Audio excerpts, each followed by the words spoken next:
Hello, this is Cathy Cassidy and I'm here to read you another chapter of Scarlett. We're on to chapter 14 today. No shout outs today, but I did want to just say to my daughter Catkin, if she is watching, you can see behind me the rag doll I made you when you were little, and she's sitting on the shelf in my craft room just now. So there's that. And also to one of my readers who commented a few days ago that she'll never forget the story Scarlett and always remembers the bit where Scarlett paints Holly's fingernails, and the sparkly nail varnish against the grass image has always stayed in her mind. Well, that's chapter 14 that you were talking about, and here it is. So hopefully all of you can share it and enjoy it now. So here we go to chapter 14. Scarlett! Dad shouts out into the garden where I'm painting Holly's nails with a glittery green nail polish called Lime Pickle. Your mum is on the phone again. Don't want to talk to her. It's the 6th time Mum has called since the night of my great escape. It's the 6th time I've refused to go to the phone. Scarlett, please, Dad appeals from the kitchen doorway. You have to talk to her sometime. Do I ask. Why exactly? She's your mother, Dad huffs. She's worried about you, and besides, she's giving me a really hard time. She thinks I've turned you against her. Nope, she managed that all by herself, I tell him. Go on, Holly chips in, wiggling her shimmery green nails in the evening sun. You'll hurt her feelings. No chance, I reply. She doesn't have any. Dad trudges back inside, defeated. Serves her right, I tell Holly, and she looks at me sadly with those spaniel eyes. Claire is sitting in a garden chair a few meters away, stitching at a small piece of patchwork, a work in progress. It looks like a cot quilt for the new baby. Little scraps of fabric pieced together with a bright decorative stitching over the top. I wonder if my mum ever sat up late stitching patchwork for me. No chance. That's cool, I whisper to Holly. The quilt, I mean. It's for the baby, Holly says. It was my idea. It's got bits and pieces from all our favourite things. Chris's old jeans, my dresses, Mum's flowery skirts. Claire hears us talking and looks up from her sewing.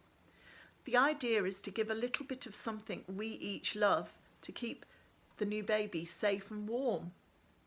I don't suppose you might.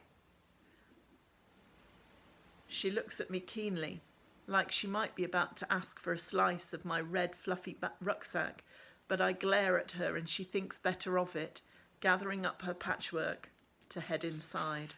She's learning. Holly, by contrast, doesn't know when to shut up. Talk to your mum, she wheedles. You can't ignore her forever. I frown. Look, Holly, my mum doesn't want me, nor does Dad really, and I know I'm just a nuisance to you and Claire. Don't expect me to start playing happy families, okay? My life is not like that. We do want you, Holly squeaks. Mum really likes you, and I've always wanted a sister. Sorry, a stepsister.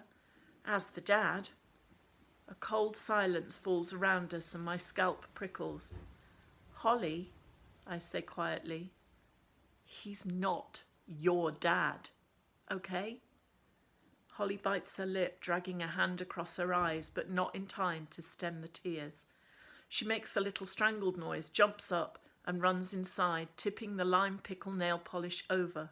It makes a little puddle of glittery goo on the grass, then seeps slowly away. And I'm left wondering why it's me who feels like I'm the one to blame. In honour of Holly's first veggie weekend, Claire makes banana curry with poppadoms and onion bhajis. Holly kicks my foot under the table, giving me a sad, wide-eyed look designed to say sorry. I wink back, relaxing a bit. She didn't mean to upset me. Good to see you two girls getting on, Dad says, snaffling yet another onion bhaji. It's been a good weekend. Don't know how I've lived through the excitement, I say. I liked it, Holly argues. This is the weekend I went vegetarian. And we fixed up the wall, we played Cluedo, I got my nails painted. You even helped me dye my bed sheets orange. Bed sheets? Dad echoes, looking alarmed, but Claire hushes him.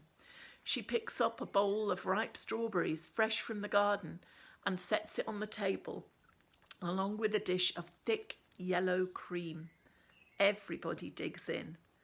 You'll need to talk to your mother sometime, though, Dad says, biting into a strawberry. And to us, come to that. We need to get things sorted, talk to the school, get you settled in properly. No, I say. I won't talk to Mum, and I won't go back to school, okay? It is not happening. It's only a fortnight until the end of term, Claire says lightly.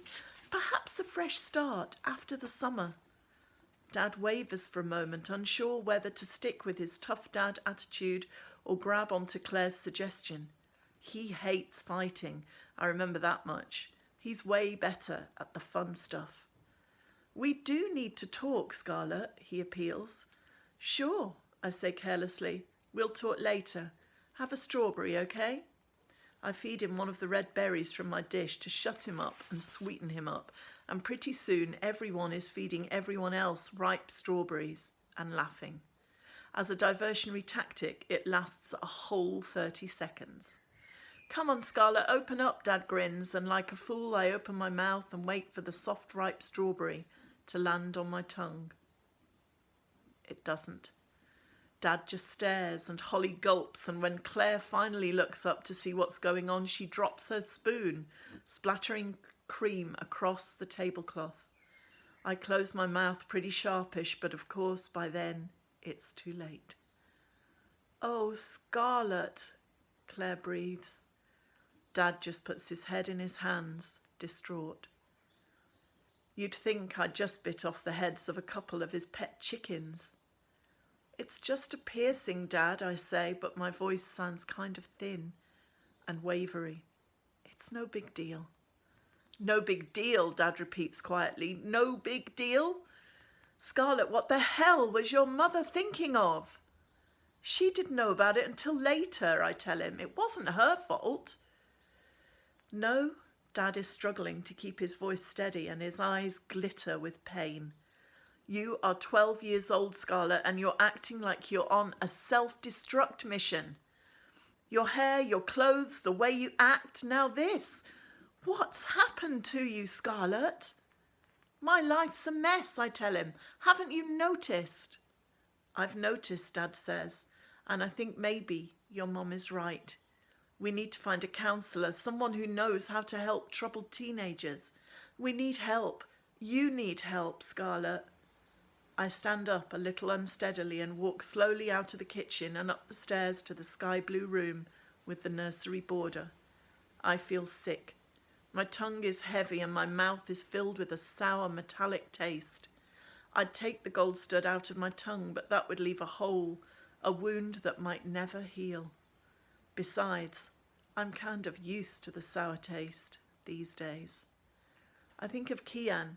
I think of Dad and Claire and Holly, and I pull the gold stud loose and chuck it across the room. It rolls across the rug and disappears down a crack in the floorboards, and I'm glad. I don't care if I never see it again. There's a creak on the landing and someone knocks. I ignore it, but Claire's face peers around the door anyway. Get lost, I snap, but she doesn't seem to notice. She comes right on in and sits down on the end of my bed. Stepmothers are not meant to be soft and smiley and pregnant. They're meant to be hook-nosed and spiteful, stirring up trouble and making you sleep in the cinders. Claire can't fool me. I don't want her pity. I don't want her kindness. I don't want her. Trouble is, what I want isn't top of anybody's wish list right now. Scarlett, please, Claire says, biting her lip. We're worried about you. We just want to help. I can't answer her. I want to scream, but I'm terrified that all I have left is a whimper. Count to 10, Scarlett, Claire says quietly, and breathe, okay? Calm down. I take a couple of breaths in, but I don't feel calm. I may never feel calm again. I'm not crazy, I say. I know that, Scarlett. Do you? Yes, I do. So stop threatening me with counsellors and give me a chance, I say with a shaky voice. Listen to me. Believe in me. We sit in silence on the edge of the bed. Whole minutes tick by, and then finally, Claire speaks. I will, she says. I do. So that's the end of that particular chapter of Scarlett. And maybe some bridges are going to be built, who can tell. I hope that you are okay in the lockdown. I hope that today has been okay for you. I will see you again tomorrow for just a little bit, 10 minutes of escapism, following wild child Scarlett and her rebel ways. I hope they help to take your mind off everything that's going on. Take care, stay safe, and I'll see you tomorrow.